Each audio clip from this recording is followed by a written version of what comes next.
இந்த கிருபை எனக்கே எனக்கா?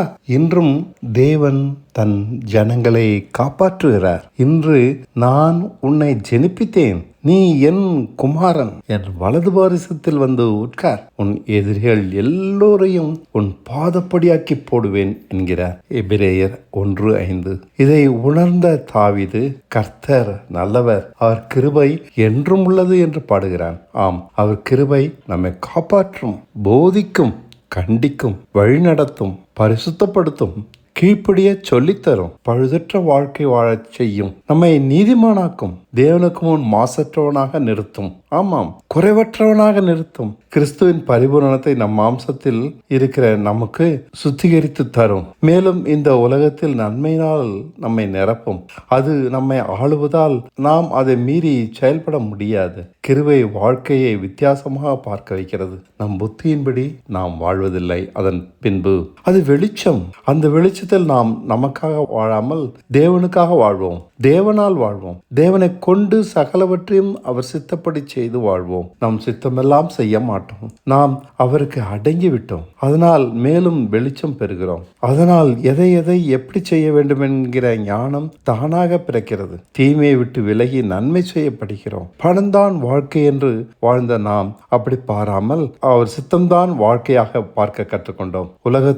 உலகத்தில் உள்ளவைகளிலும் அன்பு கூறாமல் அவரிடம் மாத்திரமே அன்பு கூற இந்த கிருபை நம்மை பழக்குவிக்கிறது. அவரை விட மற்றதையும் பெரிதாக பார்க்க தெரியாது நமக்கு. அவர் அன்பு ஒன்றே போதுமென நம் மனம் கேடான நிலையிலும் சொல்கிறது. கிருபை ஒன்று போதும். இந்த வாழ்க்கையை வாழ அது ஒன்று போதும். பயமின்றி கவலையின்றி வாழலாம். அவர் எனக்காக வாழ்கிறாரே என்ற தைரியமாக சகல பிரச்சனையும் அவர் கையாளும்படி விட்டுவிட்டு கடந்து செல்லலாம். யானையை போன்ற எந்த பிரச்சனையும் பட்டாணி போன்ற சின்னதாகி ஒன்றுமில்லாததாக ஆக்கி விடுகிறார். அவர் நம்மை ஆளுகிறார், பிரச்சனைகளை அடக்குகிறார். அடங்காத பிரச்சனை என்று அவருக்கு முன் நம் வாழ்க்கையில் ஒன்றுமே இல்லை. கிருபை என்றும் உள்ளது. அது நன்மையாகத்தான் இருக்கிறது. அதன் அரவணைப்பில் நாம் இளைப்பாறுதலாக இருப்போம். நம் சமாதானத்தை யாரும் களவாட முடியாது. அது நம்மை பலப்படுத்துவதால் நாம் எந்த கடினமான சூழ்நிலையும் மேற்கொண்டு விடலாம். உயரமான மதிலையும் தாண்டி விடலாம்.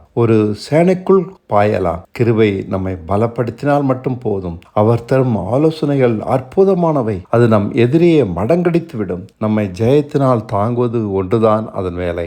தேவன் கிருபை தருகிறார். இதனால் அவர் நம்மை நேசிக்கிறார் என்பதை புரிந்து கொள்ளலாம். யாரிடம் அவர் கிருபை இல்லையோ அவன் வழி விலகி போய் விடுவான். யாரை அவர் புறக்கணிக்கிறாரோ அவனை விட்டு கிருபை விலகி விடுகிறது. கிருபை நம்மை தாங்காவிட்டால் நாம் எல்லோரும் காய்ந்து போன இலை செருகுகளே. அதன் பின் அவர் கிருபையை மறுத்த பின் என்ன அழுது புலம்பினாலும் நம்மை யாரும் காப்பாற்ற முடியாது. தேவ கிருபை இருக்கிறதே, அதன் பயன்பாடு அளவுக்கு அரியது. அது நம் வழிகளை அவர் கற்பனைகளின்படி நடக்க சொல்லி தந்து கையை பிடித்து அதில் நிலைநிறுத்தி வழி விலகாதபடி காத்து கொள்கிறது. அதனால் நம்மிடம் மீறுதலே இல்லை. அதன் பின்னர் கற்பனைகள் நமக்கு பழகிய வார்த்தையாக மாறிவிடுகிறது. இரக்கமோ, தாழ்மையோ, உண்மையா, நேர்மையா, சாந்தமா, பணிவா, உருக்கமான அன்பா, அகம்பாவமற்ற கபடமற்ற மனமா, தெளிந்த புத்தியா, எல்லாம் நம் இயல்பாகி விடுகிறது. புலம்பலும் கசப்பும் எரிச்சலும்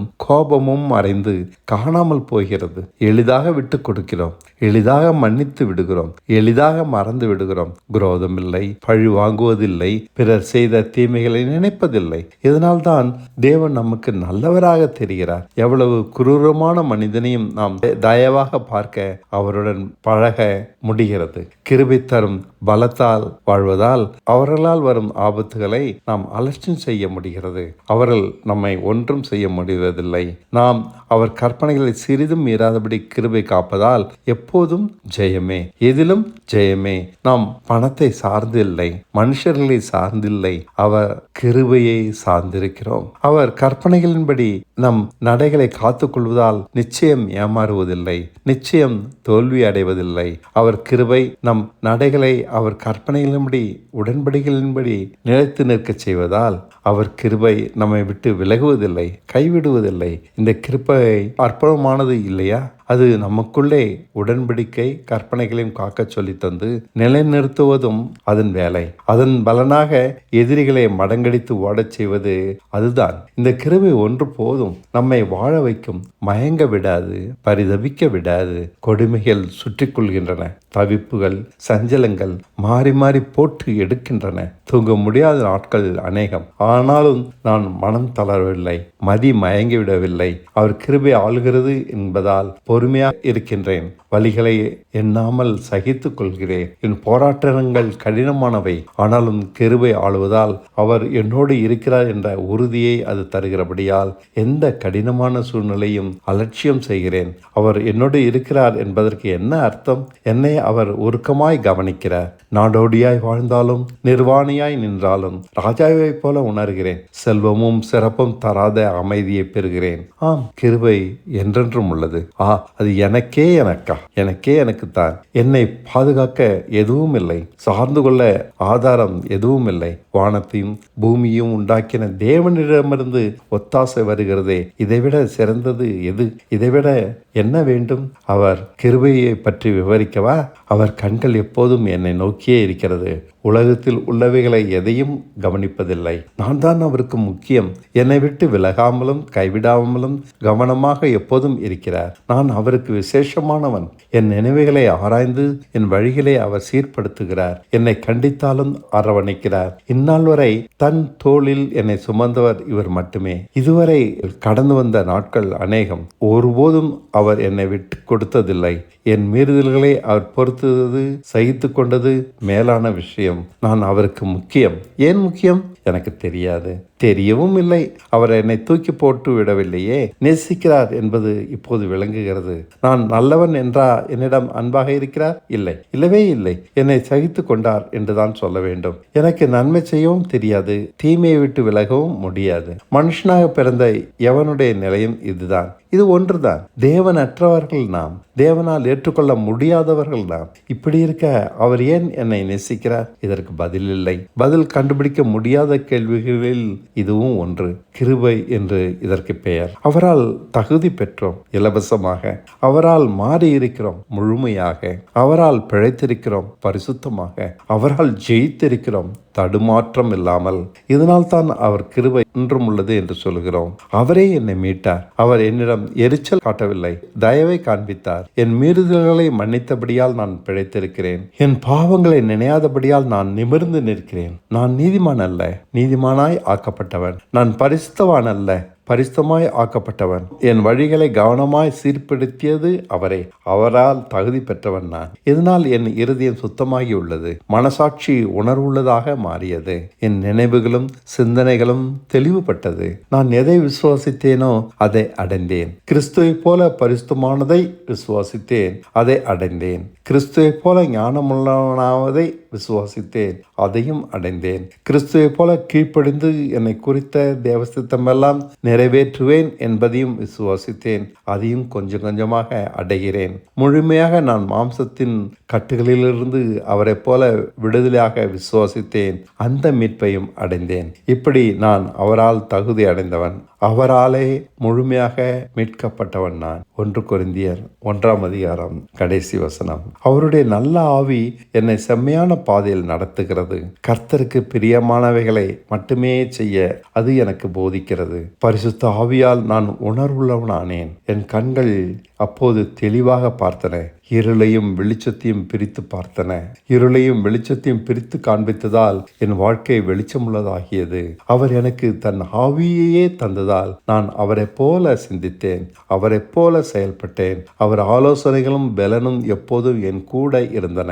இதனால் அறிவுள்ளவன் ஆனேன். இதனால் தேவனுக்கு பயப்பட கற்றுக்கொண்டேன். பரிசுத்த ஆவி ஞானத்தை போதிக்கிறார். அவர் வாசப்படியில் நின்று எப்போதும் அவர் சொல்வதை கவனிப்பதால் நானும் ஞானமுள்ளவனானேன். அவர் போ என்றால் போகிறேன், வா என்றால் வருகிறேன், இதை செய் என்றால் செய்கிறேன். இதனால் தான் இந்த உலகத்தில் நான் இருந்தாலும் அதை நன்றாக அனுபவித்தாலும் அதை அனுபவியாதவன் போல இருக்கிறேன். அவருக்கு மட்டுமே செய்து கொடுப்பதால் என்னால் பழுதற்ற வாழ்க்கை வாழ முடிகிறது. பயமில்லாமல் அமைதியாக எல்லா சூழ்நிலையிலும் மன நிறைவாக வாழ அவர் வழி வழிகாட்டுகிறார். இதனால் தான் சொல்கிறேன், நமக்கு பரிசுத்த ஆவியை தந்த அவர் கிருபை என்றென்றும் உள்ளது. எனக்கு தேவனை நேசிக்க தெரியாது.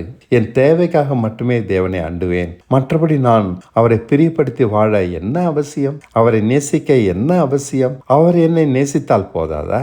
என் பயங்களையும் நீக்கி, என் வாழ்க்கையில் கவலைகளையும் எல்லாம் போக்கி சந்தோஷமாய் என்னை வாழ தேவன் உதவி செய்தால் மட்டும் போதும் என்பேன். தேவனை முழு பலத்தோட அதெப்படி நேசிக்க முடியும்? அவரிடம் அதெப்படி அன்பு கூற முடியும் முழு பலத்தோடு? எனக்கு அதெல்லாம் சிந்திக்க நேரமில்லை. என் கவலையின் பின்னே ஓடிக்கொண்டிருக்கிற எனக்கு இதெல்லாம் புரியாது. மிஞ்சி சிந்திக்கிற வேலை இது. உலகத்தில் எல்லாம் வருத்தத்தினால் நிறைந்திருக்கிறது. அது மனுஷரால் சொல்லி மாளாது. முன்பு இருந்ததே இப்போதும் இருக்கிறது, இனிமேலும் இருக்கும். முன் செய்யப்பட்டதே பின்னும் செய்யப்படும். நூதனமாக எதை நான் செய்ய போகிறேன்? ஒன்றுமே இல்லை. எதுவுமே வருத்தமும் விசனமுமாக இருக்கிறது. அது தரும் வேதனை சொல்லி மாளாது. பிரசங்கி 1:8-9 வசனங்கள். இதனால் தேவனுக்கு செவி கொடுக்கிறேன். அவரை புரிந்து கொள்ள இதனால் என் வாழ்க்கையை வளமாக்கி கொள்ள தேடுகிறேன். ஆமாம், அவரை மட்டும் நேசித்தால் என்ன?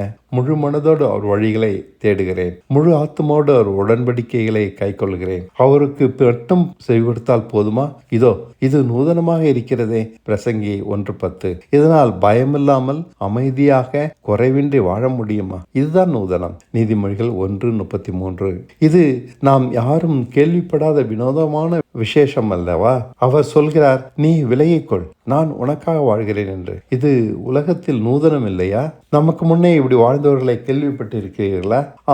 என்னோடு அவர் உடன்படிக்கை செய்கிறாராம். வினோதமான தேவன் இவர். என்னிடமுள்ள கோணலானதை நேராக்கி குறைவானதை நிறைவாக்கி சந்தோஷப்படுகிறாராம் இவர். அற்புதமான தேவன்தான். இப்போது நான் தேவனை, அவர் சத்தியத்தை முழு மனதோடு நேசிக்கிறேன். முழு பலத்தோடு அவர் கற்பனைகள் உடன்படிக்கைகளை கை கொள்கிறேன். எனக்கு வருத்தமான வாழ்க்கை வேண்டாம். சொல்லி மாளாத வேதனையோடு வாழ வேண்டாம். முன்பு வாழ்ந்தவர்கள் போல் நான் வாழ வேண்டாம். கோணலானது என்னிடம் எவ்வளவு இருக்கிறது. நேராக ஆக ஆக என் மனம் குறைவற்றதாக மாறுகிறதே. ஆஹா. பிரசங்கி 1:15. அவரை நேசிப்பதால் மனுஷர்களையும் நேசிக்க கற்றுக்கொள்கிறேன். என்னையே நேசிப்பதை விட்டுவிட்டு மற்றவர்களையும் பற்றி சிந்திக்க ஆரம்பிக்கிறேன். இப்படி கொஞ்சம் கொஞ்சமாக நான் மாறிவிட்டேன். இன்னும் மாறுகிறேன். என்னை படிக்க ஆரம்பித்தேன். வாழ்க்கையை புரிந்து கொள்ள ஆரம்பித்தேன். எனக்காக வாழ்வதை காட்டிலும் தேவன் காண்பிக்கிறபடி வாழ்வதில் வலி இருந்தாலும் பயமில்லை. அர்த்தமற்றதாக தெரிந்தாலும் அதில் வெளிச்சம் இருக்கிறது. அதில் உண்மையாக இருப்பதால் அர்த்தமும் இருக்கிறது. நன்மை செய்ய படித்தேன். தீமையை விட்டு விலக படித்தேன். உண்மையான மனமாற்றத்தோடு வாழ பழகி கொண்டேன். இப்போது தேவன் என் மேல் தன் வெளிச்சத்தை பிரகாசிக்கிறார். தன் முகத்தை மறைப்பதே இல்லை. அவர் உடன்படிக்கைக்கு உண்மையாக இருப்பதால் அவரும் எனக்கு உண்மையாக இருக்கிறார். தன் வாக்கு தத்தத்தை நிறைவேற்றுகிறார். எனக்கு நான் உண்மை தவறும் போது அவரிடம் உண்மையை எதிர்பார்க்க முடியாது. இப்போது வாழ்க்கை புரிகிறது. தேவனோடு நாம் போடும் கணக்கு தான் வாழ்க்கை. என் நடைகளை கவனமாக சீர்படுத்தினால் அவரும் எனக்கு தயவை காண்பிக்கிறார். இல்லாவிட்டால் இல்லை, அவர் கடுமைதான் என்னை தொடரும். என் கணக்கு தவறாக இருக்கும் பட்சத்தில் அவர் தப்பாகவே பதில் செய்வதும் இருக்கும். அதை சரி செய்யாதவரை எதுவும் சரியாக இருக்காது. நம் காணிக்கைகளையும் உபவாசங்களையும் அவர் மதிப்பதே இல்லை. தேவன் கேட்கும் ஒரே விஷயம் நொறுங்குண்ட ஆவிதான். சங்கீதம் 51:6. தன் இயலாமையே உணர்ந்தவனிடம் இது இருக்கும். தன் மதியினத்தை பார்த்து அசிங்கப்பட்டு ஒத்துக்கொண்டவனிடம் இது இருக்கும். உள்ளத்திலே உண்மையாக இருக்க விரும்புகிறேன். மற்றெதுவும் கர்த்தருக்கு வேண்டாம். மற்றெதுவும் அவரை திருப்திப்படுத்தாது. தேவன் தாழ்மையுள்ளவர்களுக்கு கிருபை தருகிறார். பெருமையுள்ளவனையோ எதிர்த்து நிற்கிறார். என்ன செய்ய? எப்படி தாழ்த்துவது? எப்படி தாழ்த்தினால் அவர் கிருபை கிடைக்கும்? இது $1,000,000 கேள்வி. தாழ்மை அது அவ்வளவு எளிதான விஷயம் இல்லை. எளிதாக யாரும் அடைந்து விட முடியாது. எளிதாக இருந்தால்தான் இந்த உலகம் என்றோ கிருபையை பெற்று வெளிச்சமாக மாறியிருக்குமே. நாம் நம்மை தாழ்த்தவே வேண்டாம். நம் மதீனங்களை தாறுமாறுகளை, பலகீனங்களை, மீறுதல்களை போதுமான அளவு நம்மிடம் இவைகள் இருக்கின்றன. இவைகளை உணர்ந்தாலே போதும். உத்தமமாக நடக்க நமக்கு கொஞ்சமும் தெரியாது. உண்மையில் நாம் ஞானமற்ற பேண்ட் சட்டை போட்ட காட்டு மிராண்டி. நம்மை நாம் உண்மையாக பார்த்தால் போதும், தானாக தாழ்த்தி விடுவோம். உள்ளத்திலே உண்மையாக இருக்க விரும்புகிறீர், அந்தரங்க ஞானத்தை அவர் அப்போது தெரியப்படுத்துவார். அப்போது நம்மிடம் சுட்டு போட்டாலும் பெருமை வர முடியாது. கிருபை நம்மை விட்டு விலகுவதே இல்லை. வாழ்க்கை பகல் போல ஒளிமயமாக பெருகிக் கொண்டே இருக்கும். உண்மையான தாழ்மை மனதில் இருக்கிறது, உடையில் வார்த்தையில் இல்லை. உண்மைக்கு பயப்படுவதே மனத்தாழ்மை. தேவனுக்கு செவி கொடுப்பது ஒன்றுதான் மனத்தாழ்மை. இந்த தாழ்மையுள்ளவனிடம் இருந்து கிருபை விலகுவதில்லை, அவன் கிருபையை இழப்பதும் இல்லை. இன்று நான் உன்னை ஜெனிப்பித்தேன், நீ என் குமாரன், நான் உன் பிதா. நீ வந்து என் வலது பாரிசத்தில் உட்கார். உன் எதிரிகள் எல்லோரையும் உன் பாதப்படியாக்கி போடுவேன். எபிரேயர் 1:5. இந்த ஒரு வார்த்தை போதுங்க, நாம் இளைப்பாறுதலாக இந்த உலகில் அனைத்து நாட்களையும் வாழ. நம் சமாதானத்தை கலைக்கும் எதிரிகள் ஒருவரும் இல்லை. நான் உன் பிதா, என் வலது பாரிசத்தில் நீ உட்கார். நீ என் குமாரன். அப்பப்பா, அவர் எவ்வளவு பெரியவர்! அவர் எனக்கு தரும் தகுதி இருக்கிறதே, அதுவும் பெரியது. நீ என் குமாரன், நான் உன் பிதா. உன் எதிரிகள் உன் பாதப்படி. ஐயோ, இது என்னடா கூத்தாக இருக்கிறது! எனக்கா இப்படி சொல்கிறார்? நான் அவரிடம் விட்டு சும்மா இருந்தால் போதுமா? அவர் மடியில் நான் என் காலம் முழுதும். இந்த கிருபை எனக்கா?